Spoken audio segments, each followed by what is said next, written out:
रे चल आई दुनू गोटे तरकारी बेचब छी तत भैया तत रे अपना जानू के गाम। हाँ भैया तल तल हमलो बहुते दिन तो मन लागे थाल के कि तलकाली बेचते तल भैया तल तल रे मखना देखी तो उ के आबे छै ओहने लागे छै रो। हाँ हो भैया हमलो तेहने ला दे है वेहा बुधा वेहा तल तल मिल देला तल तल भाई क्या याद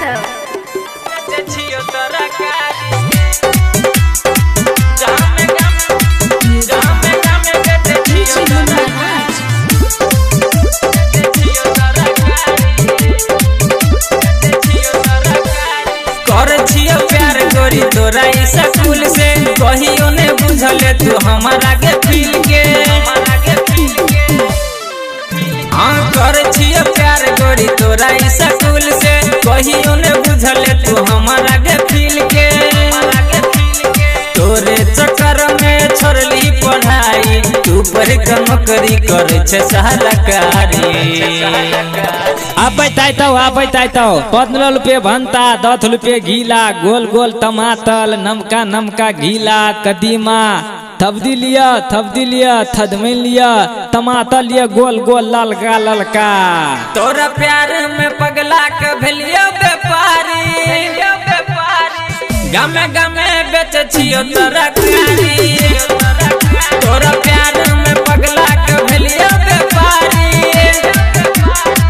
गामे बेच छियो तरकारी।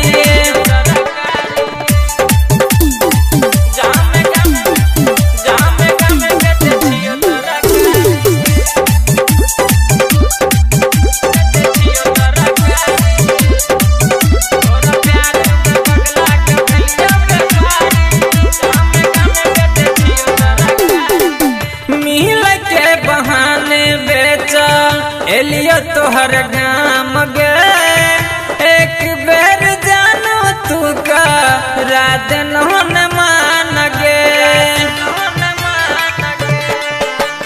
फ्री में जान तरकारी ले ओही के बदला में चुमा दे कहते दिन और वेटिंग करेबे आबो तू दो देना हमरो के बारी।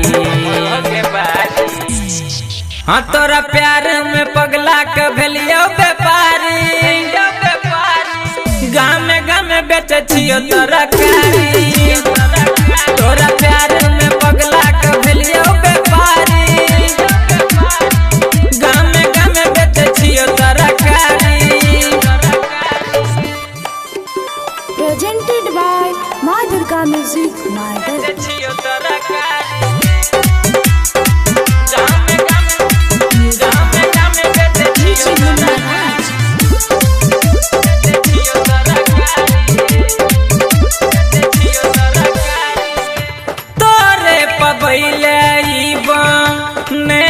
छिहुलिया दिल के बात हमरो बुझना गलुलिया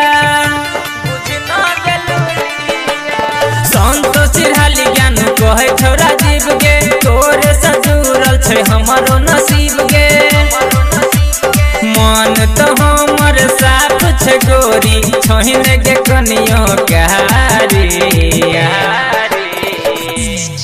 हाँ तोरा प्यार में पगला के भेलियो व्यापारी गामे बेच छियो तरकारी।